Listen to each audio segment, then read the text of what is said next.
தமிழ்நாட்டில் இதுவரை திமுக 2 முறை தொடர்ந்து ஆட்சி செய்ததில்லை என்பது மீண்டும் ஒரு முறை நிரூபணம் செய்யப்பட்டுள்ளது.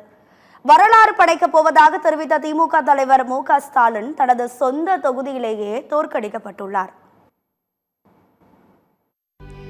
தமிழ்நாட்டின் 17வது சட்டமன்ற தேர்தல் வாக்கு எண்ணிக்கை நிறைவடைந்துள்ளது. திமுக, அதிமுக, தவேக, நாம் தமிழர் கட்சி என 4 முனை போட்டி நிலவிய நிலையில் வரலாற்று வெற்றியை பெற்றுள்ளது தவேக. தவேக தலைவர் விஜயின் அரசியல் வருகை தமிழக அரசியலை ஒட்டுமொத்தமாக புரட்டி போட்டுள்ளது. அந்த வகையில் கொளத்தூர் தொகுதியில் போட்டியிட்ட திமுக தலைவரும் முதலமைச்சருமான மு.க. ஸ்டாலின் தவேக வேட்பாளர் VS பாபுவால் 8795 வாக்குகள் வித்தியாசத்தில் தோல்வியை தழுவியுள்ளார். கடந்த 2011ஆம் ஆண்டு நடைபெற்ற சட்டமன்ற தேர்தலில் இருந்து கொளத்தூரில் போட்டியிட்டு வரும் மு.க. ஸ்டாலின் இதுவரை சந்தித்த 2011, 2016, 2021 ஆகிய 3 தேர்தலிலும் வெற்றியை பெற்றுள்ளார். 2011ஆம் ஆண்டு நடைபெற்ற தேர்தலில் 68,677 வாக்குகளை பெற்ற மு.க. ஸ்டாலின் தன்னை எதிர்த்து போட்டியிட்ட அதிமுகவை சேர்ந்த சைதை துரைசாமியை 2734 வாக்குகள் வித்தியாசத்தில் தோல்வியடைய செய்தார். இதன் பின் 2016ஆம் ஆண்டு நடைபெற்ற தேர்தலில் 91,303 வாக்குகளை பெற்ற அவர் தன்னை எதிர்த்து போட்டியிட்ட அதிமுகவை சேர்ந்த JCT பிரபாகரரை 37,730 வாக்குகள் வித்தியாசத்தில் வீழ்த்தினார்.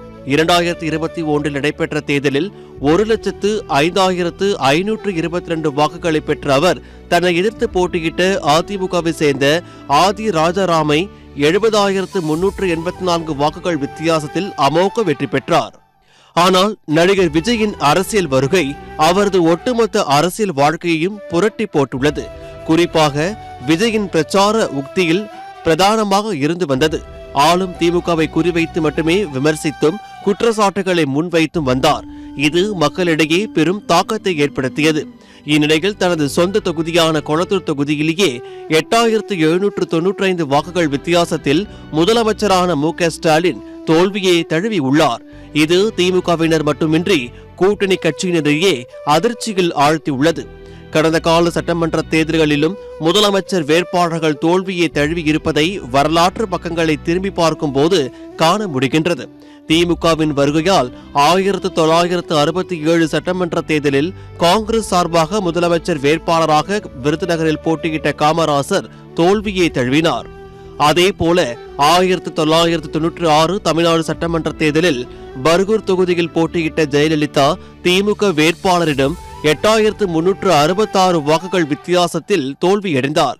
தற்போது அந்த வரிசையில் முதலமைச்சர் மு.க. ஸ்டாலினும் இணைந்துள்ளார்.